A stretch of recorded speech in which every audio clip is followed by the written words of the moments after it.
Israeli intelligence, believing that a significant number of attack groups would launch an assault on the town of Metula within 48 hours, began increasing the number of troops in the region. Just at that moment, Hezbollah forces started shelling the town with mortar fire. Israeli artillery systems, in turn, are heavily striking areas along the Lebanese border. Meanwhile, the blackout operation has officially been completed. After the complete destruction of the radio towers in Gaza, it is confirmed that Hamas forces can no longer communicate. However, Israeli intelligence has confirmed that the 6 terrorist organizations in Gaza are cooperating for a potential ground operation. According to the latest information from open sources within the Israeli army, the southern commander of Hamas in the south of Gaza was neutralized during an aerial operation. Israeli intelligence continues to locate the gathering points and headquarters of the Hamas organization. Large-scale operations are ongoing against Hamas military targets in the northern Gaza Strip. Throughout the day, fighter jets launched attacks on positions where Hamas soldiers were conducting attacks and taking shelter. Fighter jets struck 250 military targets in just one day, significantly undermining the organization's presence in the north.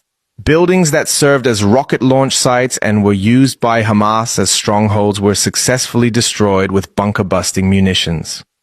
Due to the substantial stockpiling of munitions in the buildings used by Hamas as strongholds for launching short-range missile attacks, there were powerful explosions after the Israeli airstrikes.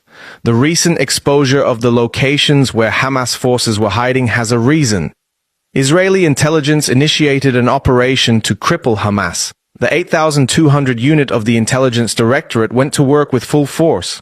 This special unit managed to collect terrorist organizations' cell phones, communication devices, cameras, and hundreds of documents and materials. As a result, the intelligence group obtained all of the organization's plans. Among the gathered documents were the hiding places of Hamas and the locations of secret tunnels. As a result of the documents that came to light, the Israeli Navy began launching missile attacks on Hamas targets north of the Gaza port. Warships that targeted the secret tunnels near the Ash-Shati refugee camp then proceeded to destroy an arsenal in the area. Given the proximity of the tunnels to the arsenal, it is estimated that Hamas forces extensively utilized this location. In fact, there are open intelligence sources indicating that the tunnels close to the sea were submerged due to the strikes by the warships. The Netanyahu administration announced that they have begun to eliminate the entire Gaza metro, following the revelation of the tunnel locations in Gaza. By getting rid of the tunnels, which pose a significant challenge for ground operations, the Israeli army would be able to move from the north of Gaza.